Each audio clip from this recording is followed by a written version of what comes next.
Hello বন্ধুরা, তোমাদের ওখানে বৃষ্টি হচ্ছে? প্রথমে বলি, আমাদের এখানে কিন্তু প্রচন্ড বৃষ্টি হচ্ছে। বর্ধমানে গিয়েছিলাম বাবার বাড়িতে, সেখানে তো কালকে প্রচন্ড বৃষ্টি হচ্ছে। আর আজকে প্যান্ডেলে ফিরে এলাম নিজের বাড়িতে, সেখানেও দেখি সন্ধ্যেবেলা বাড়িতে ঢোকার পর প্রচন্ড বৃষ্টি হচ্ছে। আর এই বৃষ্টি ঠান্ডা ঠান্ডা ওয়েদারে ডাল বড়া আর একটু ফুলুরি দিয়ে মুড়ি খেয়ে নিলাম। আর এই দেখো, বাবার বাড়ি থেকে আম এনেছি। আর আমগুলো দেখো, বেশি আনতে পারিনি, যেহেতু বড়মশাই যায়নি। আমি 40টার মতো আম এনেছি, পুরো 40টা আম এনেছি। কিছু জনকে আম দিলাম, আর এখানে আছে 25-30 পিস আম। তো চলো, বাবার গাছের আম এখনই কাটবো। দেখেছো, জল দিয়ে আমগুলো আগে ধুয়ে নিচ্ছি সুন্দর করে।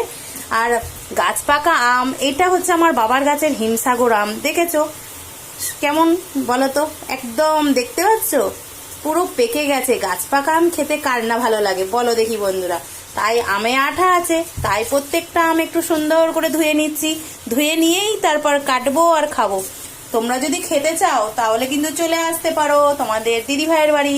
এই আমটাও আমার বাবার গাছ পাকা, আর খেতে কিন্তু দারুণ লাগবে। কি বলো বন্ধুরা? দেখো ধুচ্ছি, আহ কি দারুণ লাগছে।